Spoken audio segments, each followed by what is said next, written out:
আসসালামু আলাইকুম ওরহমতুল্লাহি ওবারাকাতুহু। ভারত এবং আমেরিকাকে খুশি করতে শেষ পর্যন্ত সবগুলো দল জামাতকে বলির ফাটা বানাচ্ছে। জুলাই অভ্যুত্থান অথবা ৫ই আগস্ট সংগঠিত করার জন্য সবচাইতে বড় ভূমিকা পালন করেছে কিন্তু জামাত। এছাড়া ইসলামিক অন্যান্য দলগুলোও আসলে ভূমিকা পালন করেছে।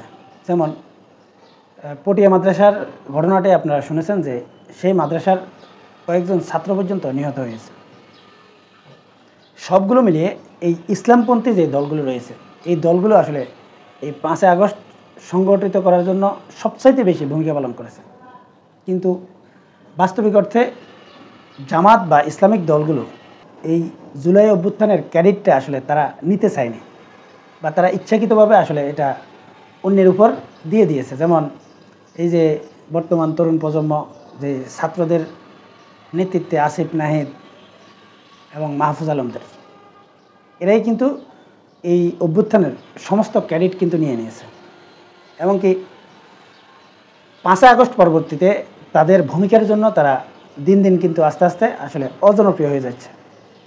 এরপর তারা এনসিপি নামক যে দলটি গঠন করলো, দল গঠন করার পর তাদের আসলে অনেকটাই গুরুত্ব কমে গিয়েছিল।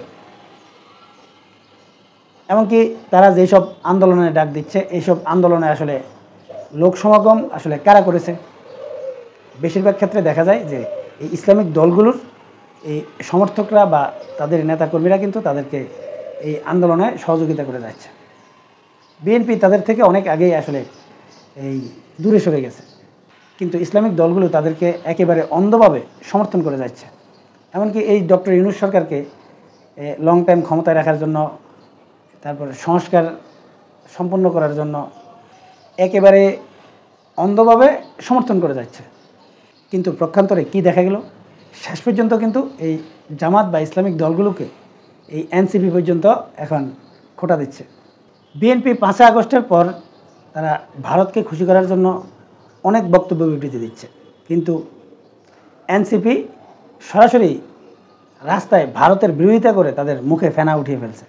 কিন্তু হঠাৎ করে রাজনীতির প্রেক্ষাপট কিন্তু পাল্টে যেতে শুরু করলো। এমনকি সবাই এখন জামাতের বিরোধিতা করা শুরু করলো জোরে সোরে, এবং ইসলামিক দলগুলোরও বিরোধিতা শুরু করলো। এটার রহস্যটা আসলে কি? কাদেরকে খুশি করার জন্য আসলে তাদের এই জাতীয় বক্তব্য?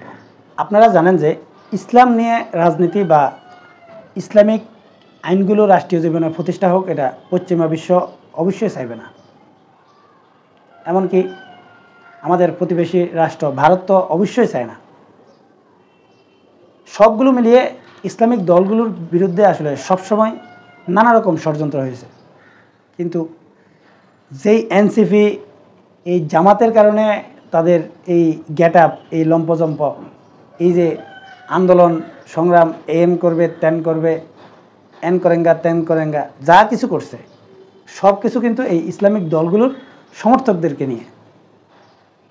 কিন্তু হঠাৎ করে এনসিপিও কিন্তু ৩৬০ ডিগ্রি অ্যাঙ্গেলে ঘুরে গিয়ে এখন জামাতের বিরোধিতা করছে এবং ১৯৭১কে সামনে এনে আসলে তারা একটা বিতর্ক তৈরি করছে। এখন এই যে বক্তব্যগুলো, এই বক্তব্যগুলো আসলে কাদেরকে খুশি করার জন্য তারা দিচ্ছে? আমেরিকা নাকি ভারতকে? এছাড়া আপনারা দেখেছেন যে ৫ই আগস্টের পর যেই এনসিপির নেতারা জামাতের প্রশংসায় ব্যস্ত ছিল, জামাত নেতাদের, সেই শিবিরের নেতাদের প্রশংসা করত,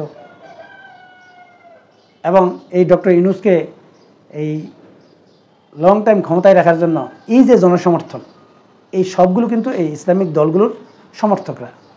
কিন্তু মাহফুজ আলমের বক্তব্য যদি আপনি একটু বিশ্লেষণ করেন বা এখন পর্যন্ত তার কর্মকাণ্ডগুলো যদি একটু বিশ্লেষণ করেন, তাহলে বুঝতে পারবেন যে এই এনসিপি এখন জামাতকে আসলেই বলি দিয়ে দিতে চাইছে, মানে জামাত যাতে আর রাজনীতি করতে না পারে।